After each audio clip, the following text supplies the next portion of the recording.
A lot of media, even quality media, say that Angela Merkel's body language changed since she left the top position of the Conservative Party in Germany. Question number 1.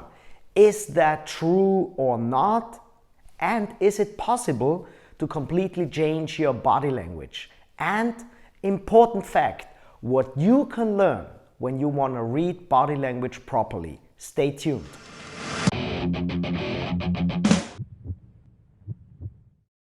Now, Angela Merkel left office as the leader of the Conservative Party, and a lot of media say she loosened up. Now she appears more relaxed. Is that true or not? We have to take some objectives, and that is look at her body language before she went into office as leader of the Conservative Party, when she was in the top position, and now.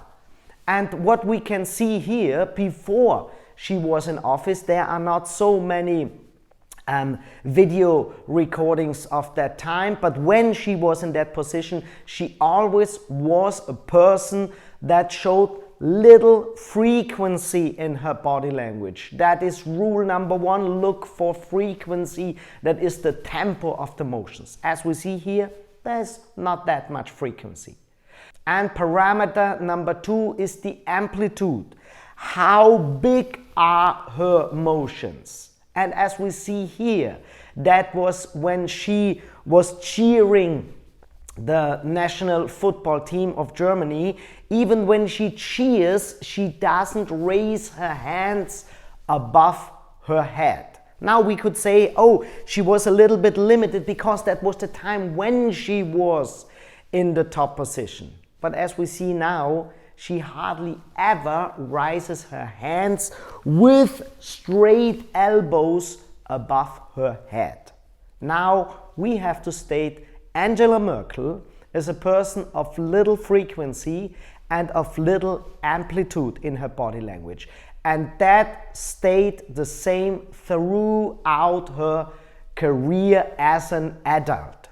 And it would be strange if she would suddenly start to raise the frequency and show motions that are way bigger than she normally does. And of course, within her given frequency and within her amplitude, she can be sometimes a little bit more loose and sometimes a little bit more bigger in her motions. But overall, she stays the same. And that is for you. When you want to read body language, always keep in mind what is the benchmark of the person you are observing. Whether it is your partner, whether it is your children, or maybe even your boss.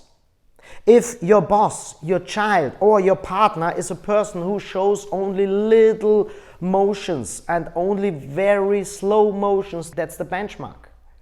And if that raises a little bit, that might be a hint that someone changed.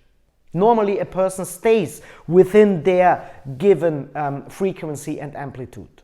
Only for a very short period of time we might freeze up or we might explode in our emotions, and that goes way beyond our normal frequency and our normal amplitude.